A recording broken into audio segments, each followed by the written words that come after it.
Yes, I've been discriminated many times when I was asked to speak French and nobody responded in English.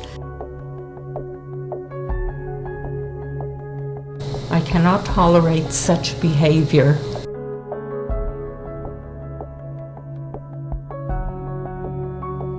And of course it was French.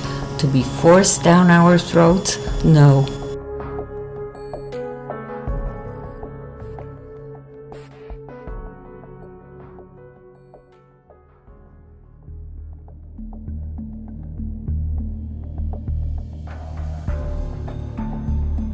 You live here your whole life and suddenly you have a dictator over you, the language police.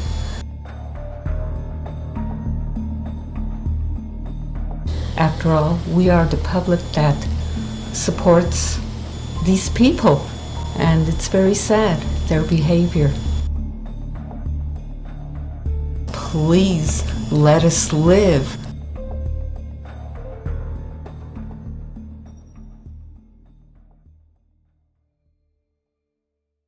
Yes, my name is Shirley Navran. I am 76 years old. I was born and raised here in Montreal. My whole life I've lived here. Yes, I've been discriminated many times when I was asked to speak French and nobody responded in English.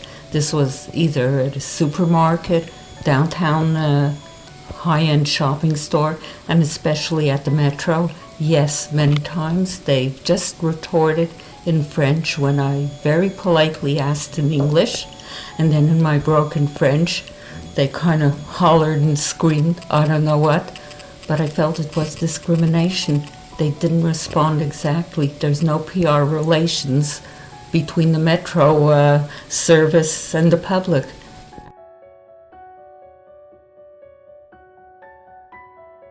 I would say during the year, a few times I've been discriminated.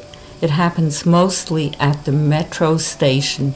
They refuse to speak English. If you very politely ask them in English, and let's say a tourist is here, they even start in French because I was with a tourist and they didn't even ask what language. And we just couldn't seem to communicate, which is very, very sad. We live in a very bilingual country. I don't see why they can't say something in English and make the tourist feel welcome. No, it never happened. We just walked away very dissatisfied, very disgruntled. All we wanted to know was how much was the fare. That was it.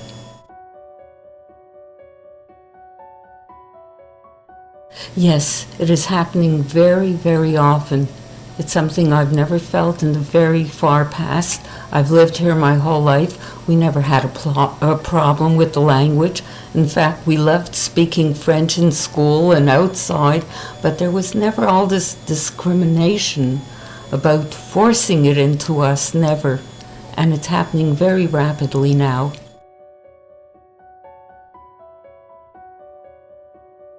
I really don't think it should be forced upon us. We should do it willingly. This is the way it was in school. It was a subject we loved to learn, and everybody had to learn another subject. And of course it was French. To be forced down our throats? No. It should be of our own free will.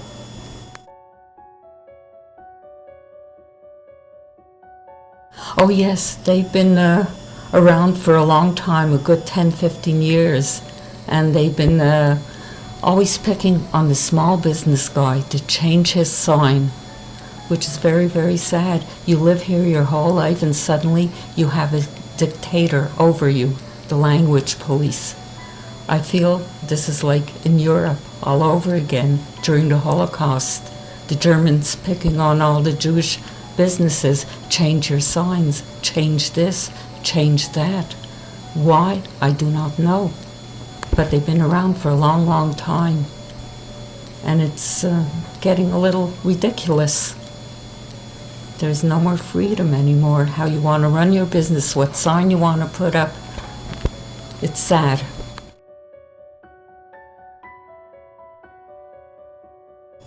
All I can say is I was at the metro station at Namur. I wanted to know how many tickets I had left in my Opus card. I very politely asked the ticket taker. She retorted in such a horrible French I could not understand. I saw her reaction. I decided to speak a little French, very understandable, very broken, but understandable, and she went into such a ridiculous rage. I don't know what she was saying. She was pointing her fingers like upstairs, en bas. I said, where en bas? Oh, en bas. And she just went on hollering and screaming. In the end, I just went home. And the next day, I called the MUCTC and reported her ridiculous behavior, which was very uncalled for. And in the end, they said, well, they have a choice to speak the language they want. It's not enforced. I don't understand. We live in a bilingual country. Why can't you retort in the language the person speaks, English or French? Simple. But she made it sound so horrid. And that was it. I reported her. I cannot tolerate such behavior. After all, we are the public that supports these people. We give them their wages. And it's very sad, their behavior.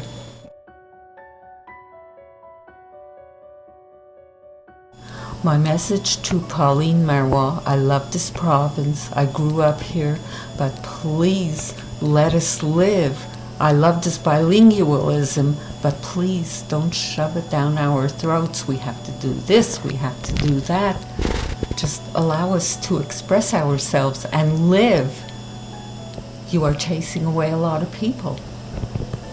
Please allow us. I would like to thank Mohamed H.Amin for listening to my voice, what I had to say, and sending out my message to the world. Thank you very much. I appreciate. You are chasing away a lot of people. Please allow us.